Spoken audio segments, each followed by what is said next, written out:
Hello Internet, I'm the Disney Brain and welcome to the Girl Meets World review. This time around, we're kicking off the Halloween month with the annual non-canon holiday-themed episode. Yippee.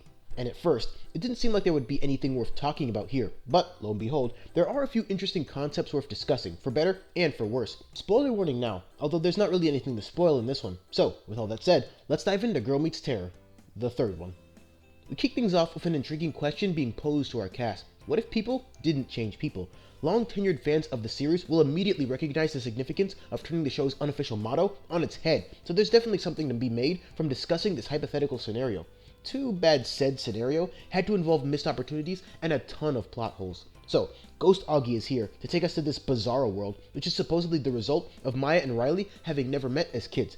This creates a version of Farkle that's more in line with Season 1 Farkle, because apparently he hasn't done any maturing in this world, a version of Smackle that seems like absurd nerd typecasting, a version of Lucas that's more Ranger-Rick than ever before, and maybe most troubling, a version of Mr. Matthews that teaches in a very by-the-number style. Oh, and Zay is a no-show because chaos theory. The amount of errors and leaps in logic that could be discussed from just the first few minutes would make for the length of a review in and of itself, but we'll get there. First, let's talk about the best thing this episode does with its premise, reinventing the Maya-Riley dynamic as it might play out in the modern day if they had never been nearly lifelong friends.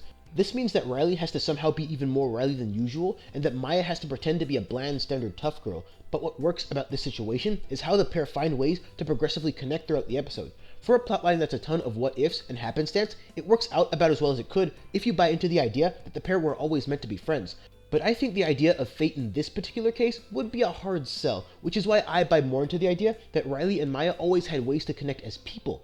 Even without their storied past, as people, they can still talk to each other, understand each other, and yes, even change each other, even as exaggerated versions of themselves.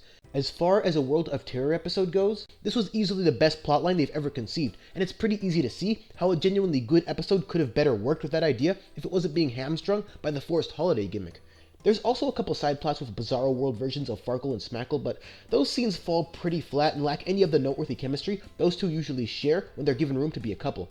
The Ava Doy scenes come off even worse because, well, it's Ava, what did you expect? There's not a ton of plot left once you get through all that, other than Maya and Riley's alternate timeline versions finding a way to change each other, which somehow makes Ghost Augie born again? Or never non-existent? Yeah, it's a World of Terror episode, so logic isn't going to be the foundation of anything going on here. And that's World of Terror, the third and hopefully the last of these type of episodes we'll ever get. The thing about these Halloween-themed Girl Meets World episodes is that they do have a couple of interesting ideas in them, even the second one, but everything comes apart at the seams once you realize how not just unengaging it all is, but how heavily flawed it is. The chaos theory elements make no sense in this alternate reality, and as a form of restraint, I'll only name a few. 1.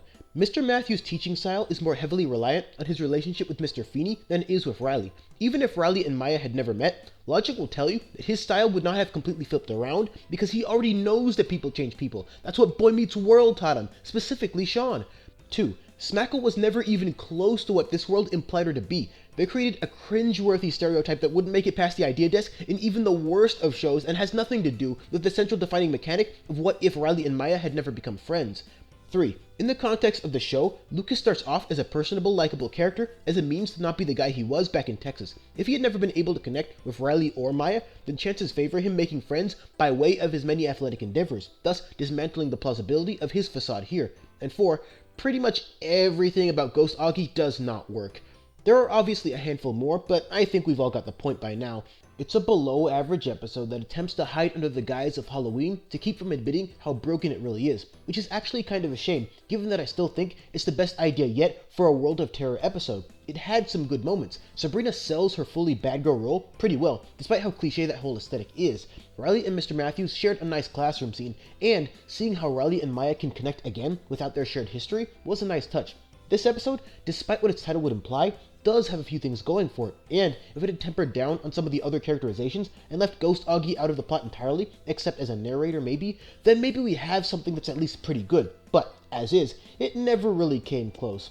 It's definitely not one of the worst episodes. In fact, it's probably better than a couple of canon episodes, but at the end of the day, the writing and teleplay felt pretty phoned in for the sake of yet another holiday special. But it just might be worth checking out, if only to see how the Maya-Riley dynamic plays out in this one, or if you just want to say you've seen every episode.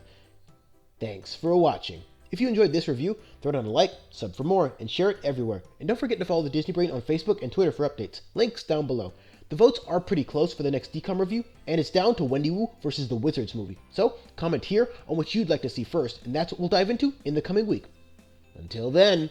Maybe someday I might like to be a... Zookeeper? No. Pet shop boy? No. Farmer with chickies? No. Person who chooses which animal sounds are going to be in those books? No. No!